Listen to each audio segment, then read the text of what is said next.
इतिहास में ना कभी कभी एक ऐसा इंसान आता है जिसके सिद्धांत पूरी की पूरी पॉलिटिकल व्यवस्था को चैलेंज कर देते हैं।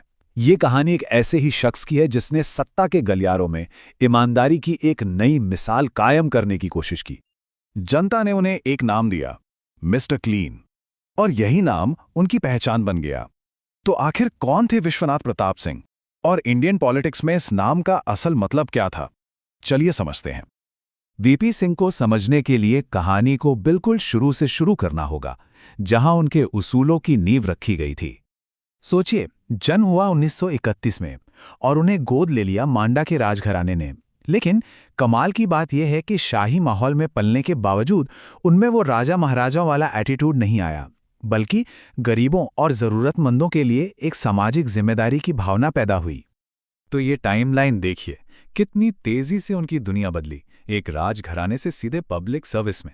गांधीवादी और समाजवादी सोच का उन पे गहरा असर पड़ा, जो बाद में उनके हर राजनीतिक फैसले में साफ नजर आया। अच्छा, तो देखते हैं कि ये जो शुरुआती मूल्य थे वो उनके पॉलिटिकल करियर में कैसे दिखे, जब उन्होंने सिस्टम के अंदर रहकर काम करना शुरू किया। और देखिए, ये सिर्फ कहने की बातें नहीं थी। उनका जो एडमिनिस्ट्रेटिव रिकॉर्ड था वो साफ साफ दिखाता है कि उनका भ्रष्टाचार के खिलाफ रुख कितना सख्त था, फिर चाहे इसके लिए कितने भी ताकतवर दुश्मन क्यों ना बन जाएं। यूपी के मुख्यमंत्री के तौर पर तो उन्हें साफ छवि वाला सीएम का निकनेम ही मिल गया था। अब यहां से कहानी में एक जबरदस्त मोड़ आता है। 1984 में प्रधानमंत्री राजीव गांधी की सरकार में वीपी सिंह को देश की सबसे ताकतवर नौकरियों में से एक मिली। वो बने फाइनेंस मिनिस्टर। और उनका तरीका देखिए, कितना सिस्टमैटिक था। ये कोई अचानक की गई कार्रवाई नहीं थी, बल्कि पावर, पैसे और पॉलिटिक्स के गठजोड़ पर एक सोचा समझा हमला था। उन्होंने देश के बड़े से बड़े उद्योगपतियों पर भी एक्शन लेने में कोई हिचकिचाहट नहीं दिखाई। लेकिन हुआ ये कि फाइनेंस मिनिस्टर के तौर पर उनकी कामयाबी ही उनकी राजनीतिक मुश्किलों की वजह बन गई। उनके काम से उनकी अपनी ही पार्टी के कई बड़े नेता और यहां तक कि प्राइम मिनिस्टर ऑफिस भी असहज होने लगा था। और बस यहीं से एक बड़े टकराव की नींव पड़ गई। तो 1987 में उन्हें भेजा गया डिफेंस मिनिस्ट्री में, और यहां उन्हें एक ऐसे स्कैंडल का सामना करना पड़ा जिसने इंडियन पॉलिटिक्स को हमेशा के लिए बदल कर रख दिया। तो आगे क्या हुआ, ये समझने के लिए पहले बोफोर्स डील को समझना पड़ेगा। ये मामला असल में एक स्वीडिश हथियार कंपनी बोफोर्स से जुड़ा था, जिस पर आरोप थे कि उसने तोपों का एक बहुत बड़ा कॉन्ट्रैक्ट हासिल करने के लिए इंडियन अधिकारियों और नेताओं को मोटी दलाली खिलाई थी। ये केस उस दौर में हाई लेवल करप्शन का सबसे बड़ा सिंबल बन गया था। तो अब टकराव बिल्कुल आमने सामने का था। एक तरफ थे वीपी सिंह, जो कह रहे थे कि इस डील की पूरी ट्रांसपेरेंट जांच होनी चाहिए। दूसरी तरफ थी पार्टी लीडरशिप, जिसके लिए ये एक ऐसा संकट था जिसे किसी भी तरह जनता की नजरों से दूर रखना था। तो जब उन्हें जांच करने से ही रोक दिया गया, तो वीपी सिंह को डिफेंस मिनिस्टर के पद से हटा दिया गया और आखिर में उन्होंने कांग्रेस पार्टी ही छोड़ दी। उन्होंने फैसला किया कि अब वो अपनी लड़ाई सिस्टम के बाहर जाके लड़ेंगे। तो अब वो सिस्टम से बाहर थे और उन्होंने अपने मुद्दे को सीधे जनता के बीच ले जाने का फैसला किया। और देखते ही देखते उनकी ये पर्सनल लड़ाई एक नेशनल मूवमेंट बन गई।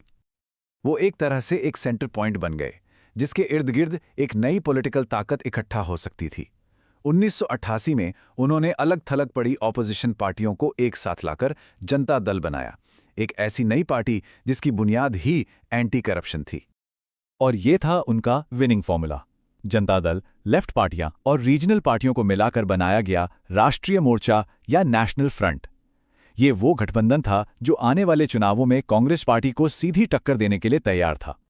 तो अब स्टेज सेट था 1989 के जनरल इलेक्शन का, जो असल में करप्शन और लीडरशिप पर एक रेफरेंडम, एक जनमत संग्रह बन गया। नेशनल फ्रंट का कैंपेन एकदम शार्प और फोकस था। उन्होंने सीधे उन मुद्दों को उठाया जो लोगों को परेशान कर रहे थे: बोफोर्स, भ्रष्टाचार, महंगाई और बेरोजगारी। और बदलाव और जवाबदेही का उनका मैसेज पूरे देश में आग की तरह फैल गया। और जो नतीजे आए वो किसी पॉलिटिकल भूकंप से कम नहीं थे। हाँ, कांग्रेस सबसे बड़ी पार्टी तो थी, लेकिन वो अपनी मेजॉरिटी खो चुकी थी और नेशनल फ्रंट के पास सरकार बनाने के लिए जरूरी सीटें आ चुकी थीं। तो लीजिए, ये सफर अपने मुकाम पर पहुंच गया। वो राजकुमार जिसने सिस्टम से टक्कर ली, वो अब देश को लीड करने वाला था। 2 दिसंबर 1989 को वीपी सिंह ने भारत के 8वें प्रधानमंत्री के तौर पर शपथ ली।